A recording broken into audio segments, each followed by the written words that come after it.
Thank you very much for joining us here on TV3 New Day. We're back into the big issues, but happy birthday to Priscilla Avoni. This is from your daughter Viva Keltiswin. I hope I got it right. Sorry about that. And also, you are the administrative manager for renal dialysis at Kolebu Teaching Hospital, former staff. And they say happy birthday to you. Belated happy birthday also to Kofi Free Fajin of Stanward School at Awudome. This from your dad and mom, your grandmom, and your auntie as well. Happy birthday to you. Happy birthday to Michael Endo, manager, professional music production director there. If it's your birthday as well, happy birthday to you. And today is also the special day of a wife of our Ashanti regional correspondent, Mr. Benjamin Adu. He says he wishes his wife a happy birthday. This is Veronica Bethy Adu. Happy birthday to you. Also to Ceci Nyako of CBG, head of office. A wonderful birthday from her sissy Genevieve Asumini, Simone Dan Martin, and Franklina Ayu Williams. They wish you the very best of the day. And also to the Chief Executive, Municipal Chief Executive, Honorable Mariama Kali Amui, and the Municipal Coordinating Director, Mr. Alassan Abdullahi, the boss and deputy at the Ablekuma Central Municipal Assembly. Happy birthday. This is from Mr. Alfred Obeng, who works with you in that office. Let's take a look at the dailies. The daily graphic this morning is carrying something that was done by the Ministry for Education yesterday. Dr. Yaduchum explaining details, particularly what caught my attention was TVET and technical vocational education and the analogy use of a visual arts student and how they could become engineers. It says bullying in schools is relic of the past. Education Minister collaborate to tackle sanitation challenges. Lamshegu Chief alternative mining scheme takes off. Akon community first to benefit, and 1 million Ghana cedis Konkomba Education Fund launch. Also, Brooklyn names street after Ghana. So we're going global. Daily Guide. GIPC wins Best Investment Promotion Agency in Africa for third year in a row. Also, fight breaks over climate change list. And Sosu skips court. Speaker intervenes. Killer SHS students, others remanded. And tardy journalist gets bail over fake kidnap. The Ghanaian Times. After distraction by tidal waves, government commits to building the defense wall. We heard that the last time it happened a few months ago. President off to Keta to attend swearing in of President-elect Jose Neves. And also, U.S. borough of Brooklyn named street after Ghana. And 5 Konongo Dumasi students remanded over alleged murders. The BNFT, it says 75 million US dollars AFDB GIF loan to have tenfold multiplier effect of Furiata. Increase budgetary support to aquaculture to create jobs. Chamber of Aquaculture. Roads and railway infrastructure deficit hits 17 billion US dollars. SEC issues guidelines to regularize credit rating industry. GIPC wins the best investment promotion agency in Africa for the third year in a row. Also, I told you about what's happening in Brooklyn. The Daybreak newspaper, it says church terror, national security operatives attack worship center. Well, that's unfortunate if it's true. Bawumia inaugurates new VAG board, and FBI chase Oforiate's aide. Who could this be? Michael Asare Bediako is his name. The Daily Statesman. Jacora Ventures, we are not sleeping on the job. Ghana's bond flop blamed on Sam George. Why? Because he's advocating against LGBTQI+. Well, analysts say anti-gay advocacy could have more serious economic implications. Government is addressing Ketu's tidal wave, says Asenso, and Veep assures government concern for veterans' welfare. The Finder newspaper, Smart Africa, AfriWave partner to advance connectivity and data capacity. Recruitment of 22,063 health professionals underway, according to the Ministry of Health. Radio presenter in Takrady granted bail in the sum of 50,000.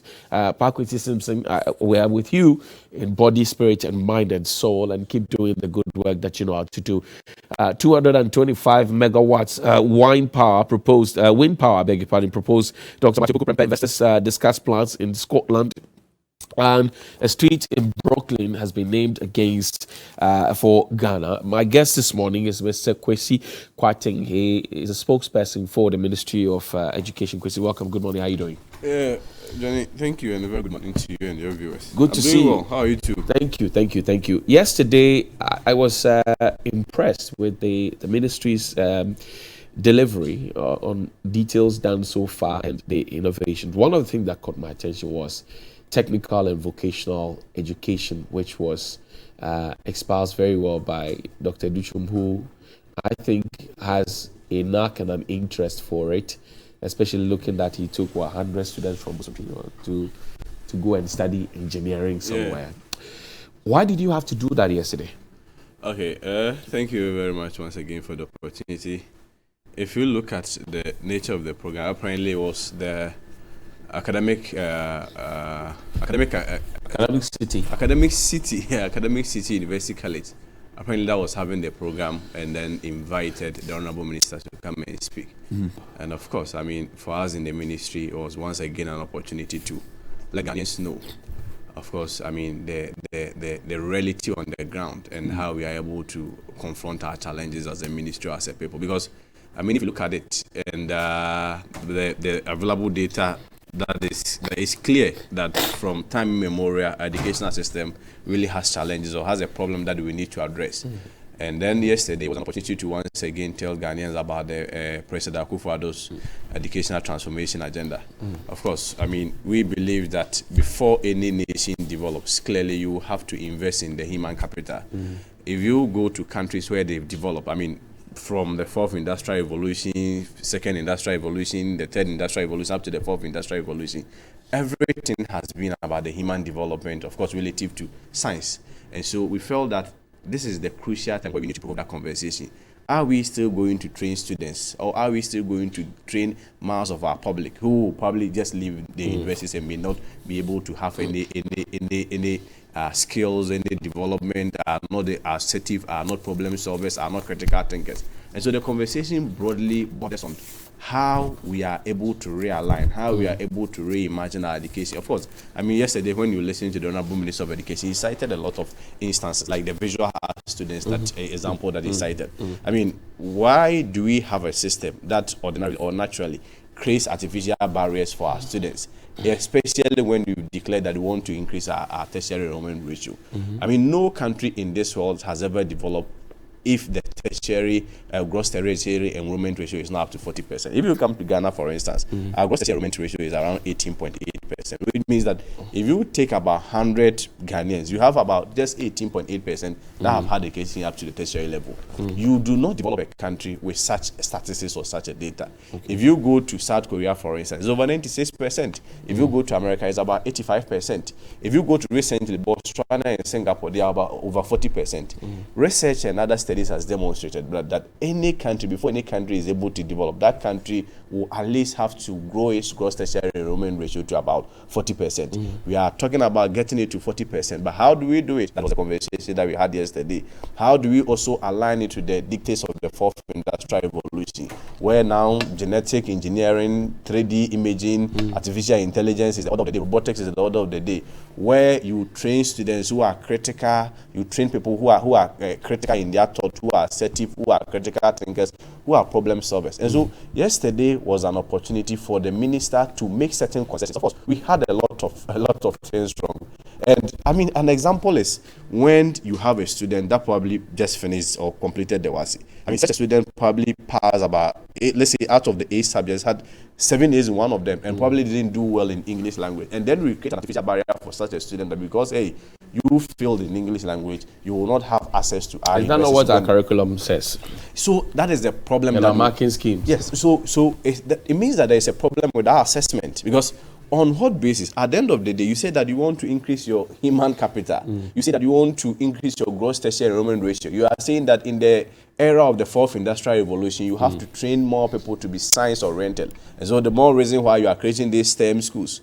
And then on the other side, you create artificial barriers that do not allow or give the opportunity for people to do that. I mean, clearly it will be a betrayal of the same goals that you set for yourself. It's the more reason why the Honorable Minister of Education, Dr. Yosef, which is saying that, look, such a person who finds himself in such a category, he had 7 A's, but probably 1 D7. Why don't you create an equivalent program? And I think this should, let me take the opportunity to clarify this quite snappily. You see, we are not saying that we are sacrificing probably quality at the altar of giving access to education. But if probably the person had, say, D7 in English, why can't you create an equivalent of that D7 program for such a person in the university? So that even if you take him 4.5 years or 5 years to complete the school, at least the person have an access to education. Thereby, you are increasing your gross tertiary enrollment ratio, which means that you are developing your human capital, and that has a direct translation on your these things that the minister spoke about that you are explaining and espousing. When do we take off? So, if you look at most of the issues that the minister raised, a lot of them has actually begun. For instance, if you look at the STEM education, now the order of the day is science, technology, engineering, and math. I mean, recently, when the president gave the last State of the Nation address, he said that by 2030 we should be having at least 60% of our students enrolling in science programs. And so how do you do it? You have to also open access at even the secondary level. How do you open access at the secondary level? Enroll more science programs.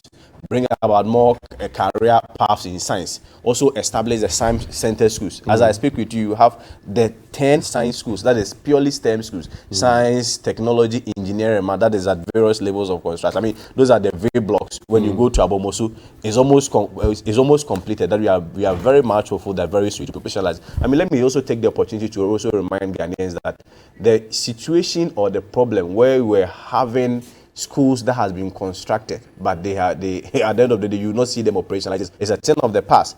About 2 years ago, the Minister of Education, the Honorable Dr. Yaosedu, inaugurated the schools operationalization committee, which will be taking care of these challenges. So the STEM schools are there. You are doing all of these things, Kwesi, but you still don't have textbooks at the basic school, yes, which is central to me. Where are the textbooks? Johnny, I vividly agree with you, and it's a concern for all of us. But I think when we interrogate the issues, at least the facts are all made available to us, we will understand the enormity of the challenge that we have to address. It's not only textbook. I mean, when you talk about education, like the Honorable Minister will say, there are 3 key variables that dictate education. The first one is opening access. And so you have the free compulsory universal basic education giving access at the basic level. The second one probably will be looking at free SHS that has also increased access at the secondary level. Then beyond access, giving the opportunity for people to enroll. For instance, moving from 800,000 to about 1.26 million. The next question, the fundamental question that is raised after access is quality, and that is where you are coming. So whether or not the kind of education that you are providing is even quality in the first place. So when it comes to quality, you are looking at textbooks, you are looking at quality teachers. So you talk about teacher professionalization, you are looking at reviewing your curricula. If you look at the textbooks, for instance, there was a restructuring or review of our curriculum. So More than 2 years ago. Yes. So you have the standard-based curriculum at the basic level and the common core curriculum. Currently, the standard-based curriculum is what has been implemented. And you see, that was 2020 when the curriculum... Can you implement something fully without the textbooks? That's my concern. So the textbooks are central. Yeah, I'm coming. I was coming there, Johnny. The whole point about implementation...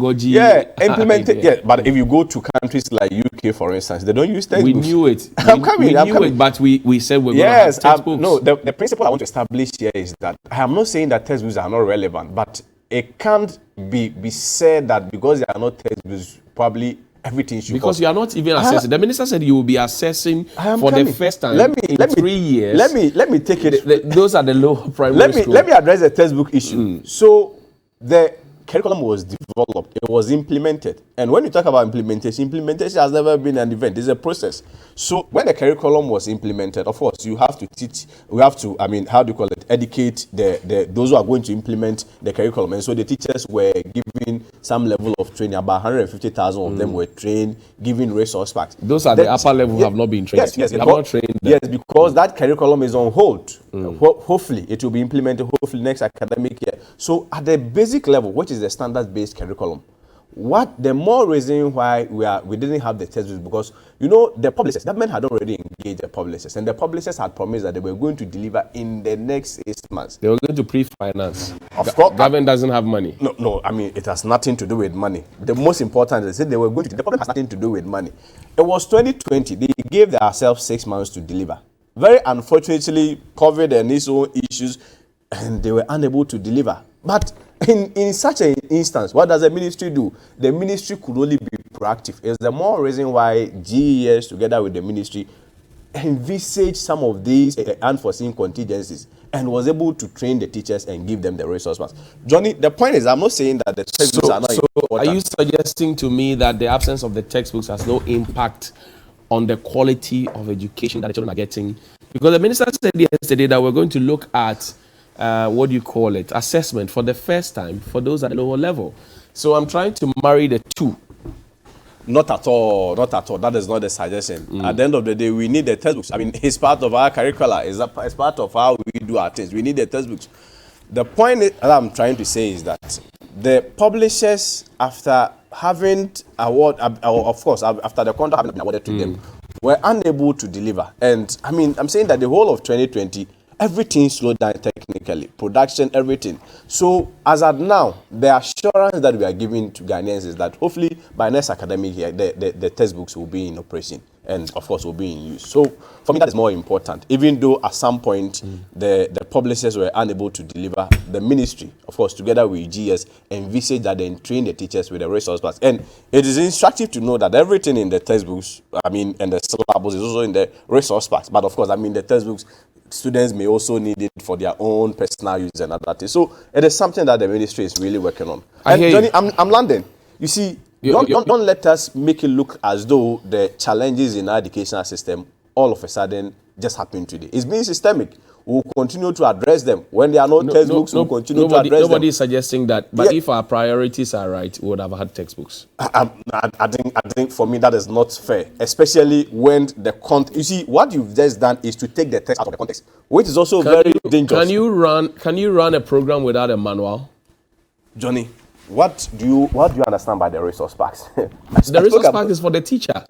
We have moved from an era where I am telling you, when you and I were in school, if you want us to debate on this, I'm not debating. Because when you and I were in school, we had a situation where we had one textbook and 10 students would use it. I take it home today, you take it home tomorrow. Then we spread it around. Then we told ourselves we have gone beyond that. We now want to have one student, one textbook, correct? So we decided that we saw a systemic problem. We're trying to fix it with one student, one textbook, not for sale textbooks. Now we are fast forward more than 15 years away from that. And we don't have textbooks. And we are going back with the excuse to say that, it's a systemic problem and that we can't fix all of it at once. I won't buy that idea. Johnny, you see, what you've just said only means that you still do not appreciate what I said, the explanation that I offered. I explained that contracts have been awarded to publishers to provide the textbooks. The whole of 2020, production was literally zero, and they were unable to deliver. It is not as though somebody planned. And you see, we are in the 11th month of the year. I'm coming. We're in the 11th month of the year. I'm coming. The thinking and the thought that, right, you need to get everything fully installed before you operationalize any new innovation. It's also dangerous and erroneous. By that thought, you asked me a question, let me answer. But how are you assessing the students who are being taught by the teachers with the resource pack? How are you assessing them? I mean, if you look at the dictates and the requirements of the new curriculum, the assessment, I mean, you see, this whole curriculum is to create assertive students, critical thinkers, students who will be problem solvers. You see, that traditional way of training students just go and write exams. This curriculum has removed that drive. So what we are going to do is a national standardized test. The national standardized test is at the end of the day will be done, how do you call it? I think it's starting from class 4. Okay. Class 4, where we assess all students in Ghana in class 4. But of course, after class 4, we'll come to class 2, and there's also that bit of class 6, where you assess students and you are able to know that, well, I mean, this place, probably this policy intervention needs to go here, or this intervention. So how many class 4s have we moved to class 5 without assessment? I don't get you. We started the new curriculum more than 2 years ago. How many class 4 batches have we moved on without assessment? No, but the curriculum was just implemented last year. Okay. And so, you see, the point is that the assessment has taken a new form. We are saying that we are not so much focusing on just going to write an exam. Okay. So internally, the schools or the various institutions, they have their own mechanisms. Mechanisms of but assessment, then you see central, which the curriculum provides and support. But I'm saying that the central way of assessment will be the national standardization test. But Kwesi, central to that new curriculum is the fact that the students will not have to sit around a table like this. Is that correct? The children at the lower level have to sit around a table like the Montessori style. If you go still into our public schools, you find them using the dual desk and the single desk, still facing the teacher and not themselves. Johnny, it boils back to what the two of us has just agreed upon here. Or, I mean, we didn't agree. But I'm saying that if you look at any policy, when you want to implement any policy, the implementation has never been an event. It's a process. So you cannot say that probably if the new curriculum provides that students should sit in a circular way, because at some point we've not gotten probably the capacity to provide all that infrastructure. By some way, somehow, we should wait for the next thing. I mean, that was the same thing. Have we started providing the infrastructure? That was the same thought with the free SHS. The whole idea. Have we started providing the infrastructure? The whole idea, yes. But today we are talking about textbooks. I'm telling you that the textbooks will be operationalized and will be used, God willing, next academic year. Okay. What it means is wrap up for me so I can bring HA in. Johnny, you see, that thought is just like the thought that went into the free SHS debate, where people felt that, or probably, I mean, you had that political exposed individuals feeling that it can only be possible when probably some way, somehow, we have been able to fix all our challenges in education. That thought is not accurate. Per that thought, what it would have means is that, as I speak with you, over 400,000 students would have been denied access to, say, SHS. And we are saying that it's the same thought that probably is being reflective here. There is a new curriculum and it's being implemented. The implementation is not an event, it's a process. We admit and concede that generally, even beyond that curriculum, there are challenges with the educational landscape or educational sector. I mean, yesterday the minister said that we have to orient ourselves to STEM. Right. We have to move to TVET. It's the same thing that applies to the curriculum. We have to fix the challenges that are associated with the I hear you. AJ, Roxy Nelson Dafiamapo is the Member of Parliament for the South Dai constituency in the Volta region. He's joining us here on the ticket of the NDC. And a quick happy birthday to the diocesan of the Anglican Diocese of Accra, Right Reverend Dr. Sylvanus Mensah Toto. It's your birthday today at Daniel. Happy birthday to you. Live long and keep leading. Eshe, welcome. Good morning. Thank you. I meant this as a preliminary comment, but Kwesi has taken me deeper, so you were asking deeper. I had to indulge him. Take a quick bite because I want us to go to Keta and talk about the plight of the people there. Yet, I've listened to Kwesi say a lot of things, and I'm worried. Why are you worried? Because the things he's saying, I know the things reflecting on the ground. As we speak, there are schools in my district without furniture for students to sit on. And I have been making interventions. I've just procured about 200 to be distributed. Furniture. Dual decks and mono decks. As we speak, Ewe as a language has no prescribed textbook at the basic level. The Ewe language. They have not approved any textbook to be used for the teaching of Ewe in this country. So I've just filed a question directed at the minister. To come and explain why? Yes. As we speak, we don't have textbooks to accompany the new curriculum they have come to introduce. Says it's in the works. 2020. How is that possible? 2020 COVID, messed up. It's not about COVID. This is their own budget. In their budget, they said they started this in 2017. I am not speaking. The curriculum was started in 2017. Please, I am not speaking. Your budget is speaking. Can you quote that? I'll quote it. Let me make my point. I'll quote it. 5 years into your mandate, he says that implementation is a process. So if it takes 20 years, we should have our children being taught without any guide in terms of textbook. So they simply have failed. Look, this is their budget. This is the 2021 all, budget. all together, they are filled all All together. together. Yesterday, listening to the minister, I got the impression that we're getting somebody with Where are we getting science and technology No, education. where are we where? They talk everything digitalization. Where are the equipment for digitalization? When we don't even have chalk to write on. So it's not really about what they are saying. Let us address the issues on the ground.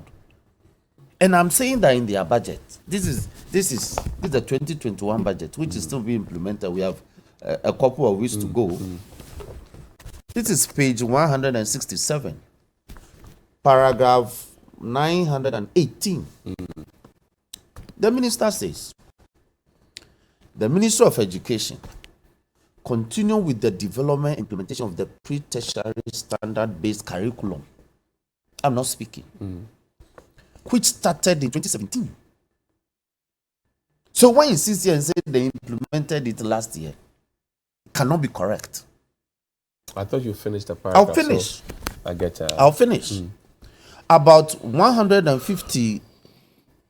153,000 kindergarten basic school teachers across the country received the preliminary training. In addition, 290 school improvement support officers, formerly known as circuit supervisors, were trained to monitor the implementation of the KG to Basic 6 standard-based curriculum. 5 years into implementation, there's no textbook. Don't say, you have come to speak. I am speaking to your own budget policy. Could 2017 be the policy formulation stage? How is that? As soon as budget is a proposal. You should know this. How is the budget a proposal? you know this. This is your economic policy you are working with. You see, even budget will have to be approved by Parliament. they So have- why do you refer to the they- document? I mean, How can I Parliament will even have to approve a budget. Are you saying how can I refer to a budget to implement? No, when you propose a budget, when you read the we see- budget, Parliament we will see even have when to you- approve when it. I So why came- will you when I refer came, to I that? was very quiet. I shouldn't refer to a budget. Come on. Budget for the Ministry of Education for 2021.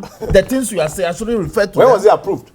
When was it approved? 2021. No, when was it approved? You don't know where your 2021 budget you was are approved? referring to something in a statement in 2017 No. This is your 2021 budget. where you quoted 2017. I didn't quote 2017. I'm quoting your 2021 document. Right.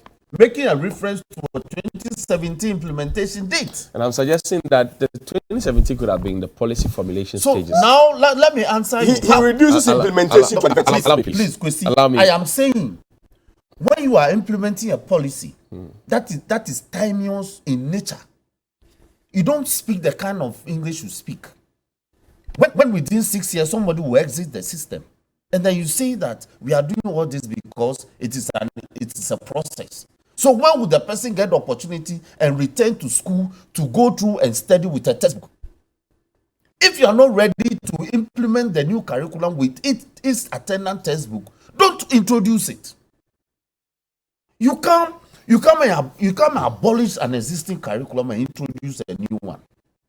I thought it was done simultaneously. No. Because when the schools, Let me demonstrate. I wasn't done simultaneously so when because there's no textbook. I remember that when the schools returned after the long COVID break, they did what the minister called some refresher learning or something. When right? they speak, sometimes don't listen to what they say. Oh, I shouldn't believe my minister for pay education. attention to what they put on paper. In your budget. That is why I said I am not the one concocting this. You have put this in your budget. This is your budget statement. You are making this statement. And I'm saying that so since 2017, we don't have a textbook. And then you come and say that last year, even though you awarded the contract for the production of the textbooks, it's been affected by COVID. I mean, who speaks like this? Didn't the people who tendered, the entities that tendered, know that we had COVID? And yet they tendered and assured the ministry that they were capable of delivering the textbooks. Indeed, in law, if a contract awarded has been affected by natural consequences, factors, we call it force majeure. Why didn't they terminate an award to a new entity to produce the textbook? Don't say, What kind of logic is that? What kind of logic? That is law. When you award a contract to an entity, and the contract is adversely affected by natural consequences, like a disaster. It doesn't vitiate the contract. Please. I'm telling you, it doesn't vitiate the contract. Please, It go back. No, it doesn't vitiate the contract. Go back and read. So what has happened to the contract? Okay. What was the tenor of the They've still performance of the demonstrated capacity. contract? You understand? Every contract has a tenor. Right. You are supposed to deliver within a certain time limit. Now you sit here and cite COVID. Look, Hughes, what is happening is unacceptable. That the government will introduce a new curriculum, produce a manual. In fact, either last year or sometime this year, they issued a new directive to teachers that they should go back to the old curriculum and teach. Yeah, that's the refresher thing I was talking about. It's not a refresher. But they have stayed at home for 1 year. You need them to catch up. It's not a refresher. That one is a miseducation. Let me. Some of the private schools. Allow him to make that. Some of the private schools wanted to implement the common core curriculum. Okay, the new one. Yes, okay. Johnny. Which had not been implemented. And we said, no, go back. We were not referring to the standard base. Okay. It was a standard base. Okay, so not for the lower classes, but for the upper classes. Yes, so the common core did you pay attention to what I read? I paid attention. They said the ministry continued. And if I may take this from, they say management and administration. We have to wrap up on this one. This is Ministry of Education. You understand? This is Ministry of Education speaking under the 2020 performance and now look for 2021. But then it should cut them some slack. The government has trained. I won't cut them any slack because the man says that 5 years into their mandate and implementation of a curriculum, it is still a process. But the ministry has trained the teachers. I mean, at one set of the teachers. The ministry has provided service packs. The ministry still continues to hold consultations to make sure that this is done. Cut them some slack, at least. No, they're doing something. Johnny, the service pack won't give the history of the people of Anglo. So yes, like as a hold teacher. on, like it will do in a textbook. You understand me? It won't give the sociological account of the Ghana state like a textbook will do. So if you don't make the textbooks available for their children to study and know some of these things, we'll be producing children who have very little knowledge in some of these things. I hear you. So textbooks are important. And I made a point. I hear you. wish you can answer me. That my language, which is the Hebrew language, they have refused to approve a textbook.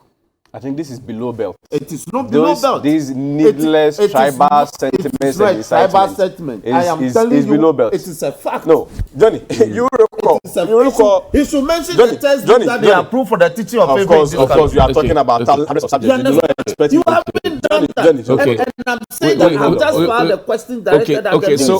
So once you filed the question, has the question been admitted? Speaker will admit it. Okay, so if Speaker has not admitted it, you know the practice. And it is not only I don't want to be cited for I mean, this is so below. I don't want to be cited for contempt. How many languages are in Ghana? It is not. Why are you not pushing for textbooks for all of them? How many languages are in Ghana?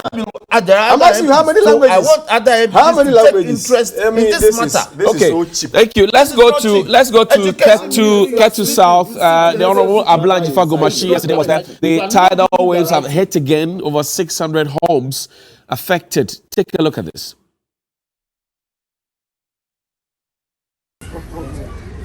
Memories of the people I came to speak with. I came and campaigned here. People here voted for me and President Nana Dankwa Akufo-Addo. Even if it was 2 votes he got from Keta South, it added to the total figure he claims is his. And today, where are they? Where are they? I can't even find them to commiserate with them. I can't even find them. I brought them food in March. I brought them food in May. Where are they now? I don't know where they are. I don't know where they are. This is depressing. This is unacceptable. And I did say that once it took those houses in May, the next thing was it was going to take the road. This is where we are. Should you're sharing tears? I can see that how devastated you are with this. Should government, for that matter, the state, so to speak, declare a state of emergency in this area? Why wasn't it done yesterday? The state of emergency should have been done yesterday. When you saw people's condo and compound in the seawater on the street, That's when you should have declared the state of emergency. That's when you get in your vehicles and you come here and you communicate to the people and you give them hope. That's what you do. That's what you do. You don't ignore them. How many times haven't you heard me speaking about the closure of the border and its effect on the people? How many times haven't I spoken about what the sea is doing? Force majeure versus taking a decision to punish people. That's the Honorable Ablaji Fagomashi. She was teary yesterday, and as of yesterday, NADMO had not taken any supplies there. The last time it happened, it took more than a week before NADMO could take any supplies there. We had spoken on this platform a couple of times. Yesterday, they assured that they would take some supplies there this morning. Our men are still on the ground. We are monitoring what's happening. But Kwesi, this is becoming worrying. The people say, extend the sea defense wall for us. They keep getting assurances, but nothing is happening. Yeah, it is. It is becoming worrying. I mean, if you recall, our first show here, we addressed this issue. It was the first time I was on this show. And it's very unfortunate we are getting back to this. And for me, I think that first of all, even before, because I mean, when you look at the sea defense, that is a very huge and extensive project. And of course, it will require a lot of capital commitments. If you recall, former President Kufuor started it. I mean, you've had other successive governments up to this, and as a nation, probably we've not given it that higher priority that probably you should get. I mean, and I'm not referring to any government, but at least from President Kufuor, who initiated the project till now, nobody has really tackled it to the fullest, as in completing it, and which for me is quite worrying. But beyond that, I feel that it's also a wake-up call to our state institutions. You look at the Meteorological Service Department. I mean, these are issues that probably they could have at least given us a prior notice. I mean, if you go to developed countries and institutions do work, situations like this, at least residents around the area would have been at least pre-informed a week or months before we even had that unfortunate incident, because it has been proven that it has been proven with good models that these things are predicted. Again, you look at an institutions like, say, how do you call it? There's other one, the one that has just moved there. Where? No, those that are going to give this reliefs. NADMO. Okay. Good. I mean, NADMO could have even gone in earlier, probably giving some medication, because I am saying this against the background that this is not the first time we are witnessing this. And so, first of all, there could have even been some level of education to the constituents or those who live around that place, some level of evacuation, or even probably you just move them quite away from the sea or other things. So for me, if you ask me, it's a wake-up call to all of us. It's an opportunity for all of us to once again provoke conversation about strengthening our state institutions. You're looking at the Meteorological Service Department. You're looking at agency now. Yes, it's an agency. Good. You're looking at an institution like the NADMO, and maybe some way, somehow, that demonstration of commitment this time around, that the project that was started from President Kufuor's time, we are able to bring it to the completion, because nobody really wants this. At the end of the day, it's the people that suffers, and you look at the social, the economic implications on the people, and even the larger implication on our socio-economic development, which I mean nobody is really happy about. So for me, we are just at least employing on NADMO to more or less extend more of their relief support system to them. And then, of course, I mean, we also hope that hopefully government is also able to complete the project that they have started. Look at the people there. They are predominantly fisher folks, a bit of farming as well, and those who trade across the borders, the Accra-Togo borders. They say, look, our homes have been eaten away by the sea. We can't go and fish because now, if you cast the net, you are not catching fishes. You are catching debris and rubbish. So open the borders for us and let's go and trade. At least we can go and buy, come and sell to and fro.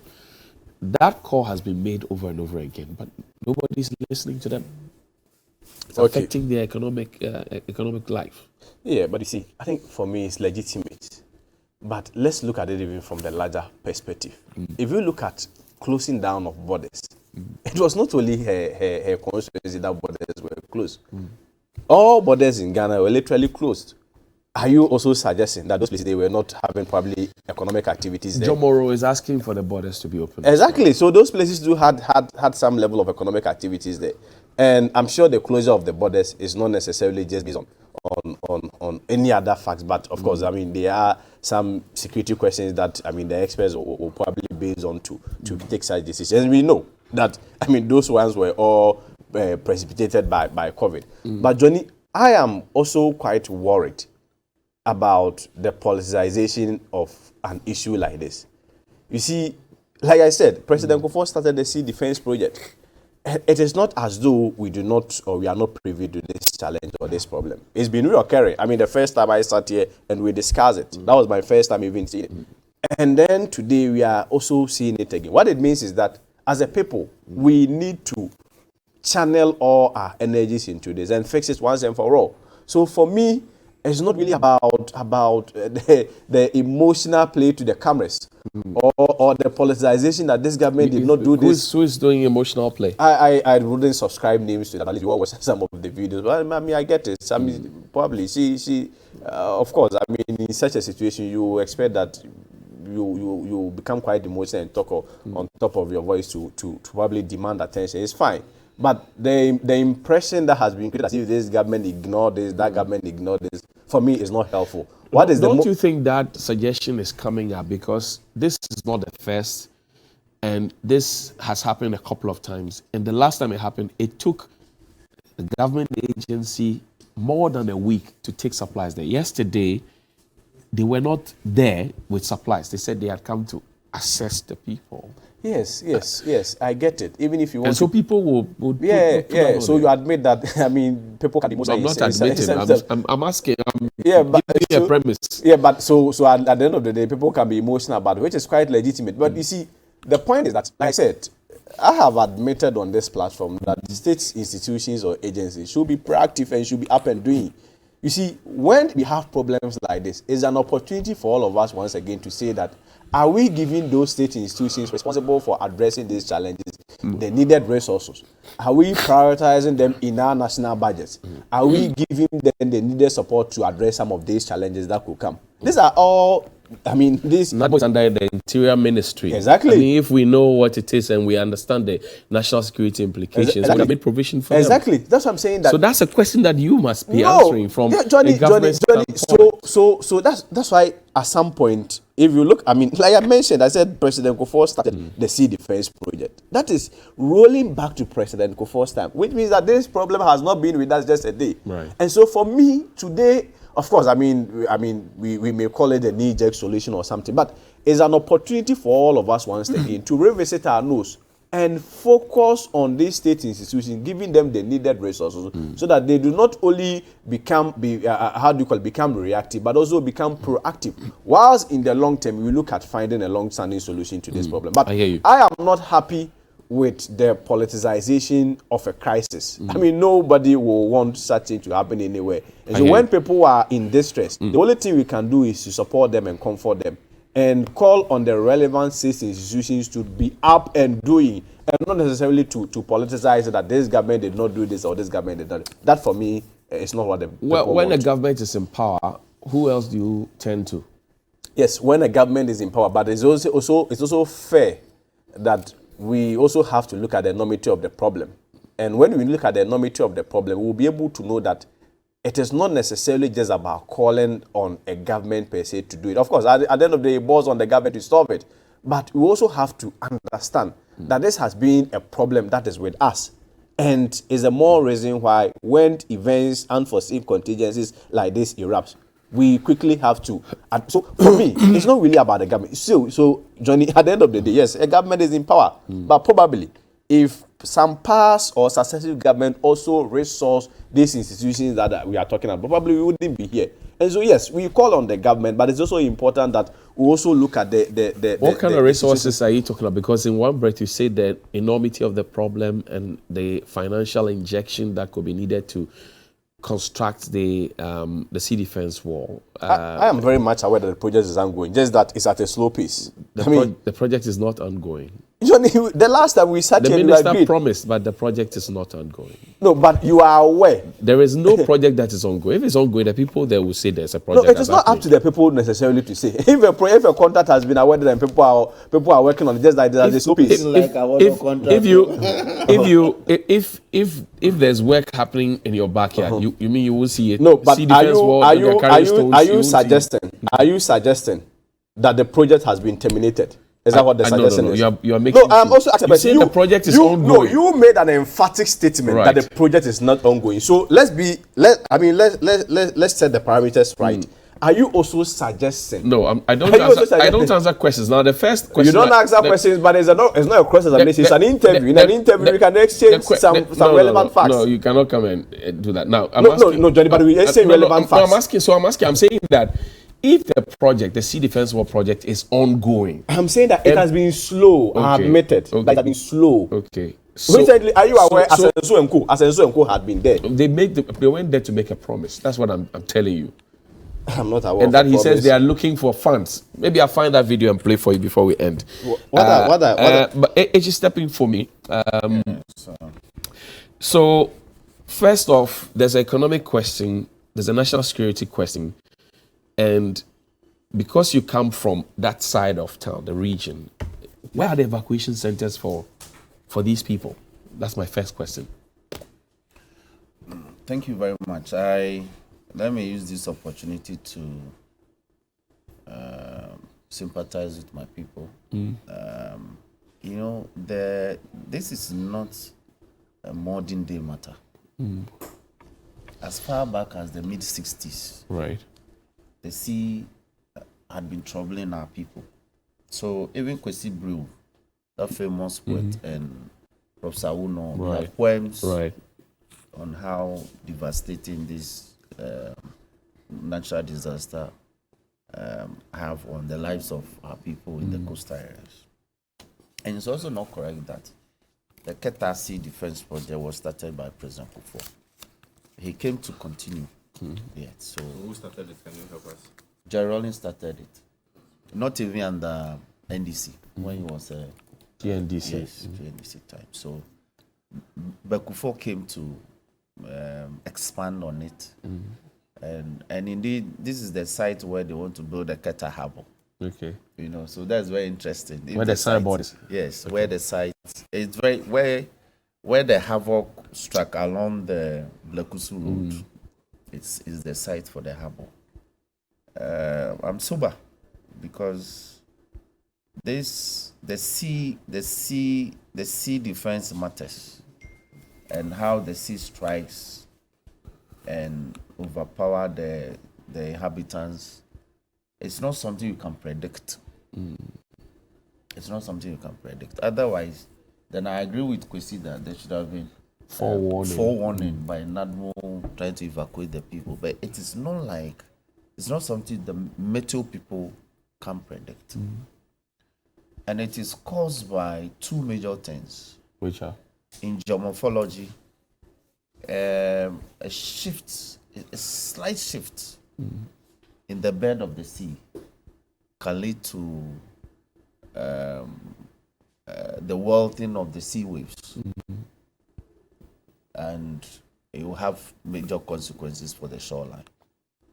Then, two, there's a general, our people are in Glasgow. Right. It's a general acceptance that the sea level has risen by about a meter. Yeah. And because of that, Global warming, climate change, and because of that, the low-lying areas, in slight turbulence, all the low-lying areas are affected. Hitherto, about 20 years ago, you could hear of only Keta and perhaps Jamestown that sea defense projects were being undertaken. Right. But now we have as many as 10 sea defense projects going on right now in this country. on the shorelines of Ghana. A shoreline stretching for about 680 kilometers. Does it make it dangerous to live around those places? It is. And Because it tells- elsewhere, it if tells you live on the beachfront, yes, that is paradise. that's paradise. Yes, but it's now the environmental consequences are such that it is now dangerous to be close to the seashore. And let me give you an outline of what I can think of. Okay. There's a Keta Sea Defense Project. Okay. There's a Dan Sea Defense Project. Okay. There's Takrady Sea Defense Project. There's a Manfukuma Sea Defense Project. There's Axim. There's Diskov. There's Commander. Then there's Pram. In fact, the Pram one was commenced, I think, last year, $69 million. Then this government also has gone back to Jita. Then there was one at Jita, Jita Agledomi. They've gone back between Jita and Anyami. The government has gone back to also revisit that, to reinforce it more. Okay. I think that contract also came to Parliament sometime this year. So it's also been awarded. So the entire stretch between the water estuary to the border with Togo is the area experiencing this devastation now. Right. I don't want to blame government. I don't want to do that. But because this is a disaster. It is. Now, how do we bring comfort to the people in terms of housing, feeding, clothing, and you know the basic things, the basic necessities of life. Then, most importantly of all, how to put the children back to school. So they may have to be relocated to schools in nearby communities. So they are the flow of their education cannot be interrupted. Okay. I want to encourage NADMO that I know they are stretched, but they should, as a matter of urgency, move in to assist the people. All that the people want to see is that they are on the ground assisting. Right. Then I also want to encourage other corporate entities to also go in and assist by way of their corporate social responsibility. I hear you. Especially those in the energy sector and Gapoha. Gapoha intends to build the port. So they should go in and help the people. I hear you. Yes. Thank you very much. I don't want to play politics with this. It's okay. I'm emotional too about it because I've been there a couple of times as well. I've seen how villages have been wiped away, you know, so people have now had to adopt other villages as their own. It's painful. And now it's getting onto the road. Yes, itself. The road is being completely. And you see the pressure and the speed of the sea. Now it's not even the waves. The sea are swollen up. Okay. So it's flowing like a normal river. So, and the strength of the road, I fear that it will be washed away. If this continues for the next 3 days, it will wash away the tarred road. And when it washes away, it will cut through the sun. Then it's going into the... No, then it will separate the communities from each other. You know, but let me say this. Quickly, our time is spent. I've since this matter broke 3 days ago at dawn, I've looked at other designs of sea defense projects, and it appears that we are not using other formulas. Other projects they build what they call the breakers, Okay. like a harbor, but it's not a harbor. So they build all the breakers like a sandbar. So when the giant waves are striking, they will strike the breakers first. So by the time they get to the swash, we call it the swash. Okay. By the time the swash hits the shoreline, the strength is gone. Okay. Then when the backwash, the one that comes back to the sea, when it washes ashore, that's the swash. Okay. The one that runs back to the sea is the backwash. Okay. The backwash sometimes can be also strong, and they cause the erosion. So when it comes with speed, the backwash will also go back with speed and to wash the shoreline away. I hear you. We should look at other designs. The other designs. Grateful. Yes. Remember to buy your Camel antiseptic liquid and support the Camel Because We Care initiative with your 10 pesos to help a child with cancer. Give 10 pesos, give hope. The initiative is proudly supported by 3 Foundation. And someone says, Honorable Asafo, the NPR of the Ministry of Education, sat in the same studio in August 2019 and promised the textbooks were going to be printed by printed and sent into the schools by October 2020. Where is Get Fund? Someone once said, if you want to destroy the future of our country, destroy the educational system. I don't think that's what the government wants to do. Ambassador Sampiale says, Johnny, 5 years after running the country's education, Kwesi is happy, claiming that resource parks are equivalent to textbooks. How? Kwesi, if this is your thinking, then you are in the wrong place. Be honest with yourself. The problem with the textbooks is the inclusion of sexuality education. Kwesi, where do your own children school? Are you happy with what you guys are doing to the education of our future human resources? That's what it's asking. Kwesi, that's a jab. Don't respond to it. No, it's fine. Okay. Kwesi Kwating is the PRO, or the spokesperson of the Education Ministry. And congratulations to Dr. Asaya Duchum yesterday. I gave a brilliant lecture there, science-laced lecture, I should say. And also to Roxy Nelson Echedafiamako. He's a member of parliament for South Danyi. He's also a private legal practitioner. Thank you very much, gentlemen, for coming. Have a great Tuesday. We're in Jamestown this morning. We're doing the second round of kinkenomics. Yesterday, I gave you a lecture on kinkenomics and how it affects everybody else. The ladies are at Jamestown this morning. We're going to eat kinke, buy it at whatever price they're selling there, whether 2 cedis, 1 cedi, 50 pesos, or 3 cedis, and have a frank conversation about the cost of living. The sports after this.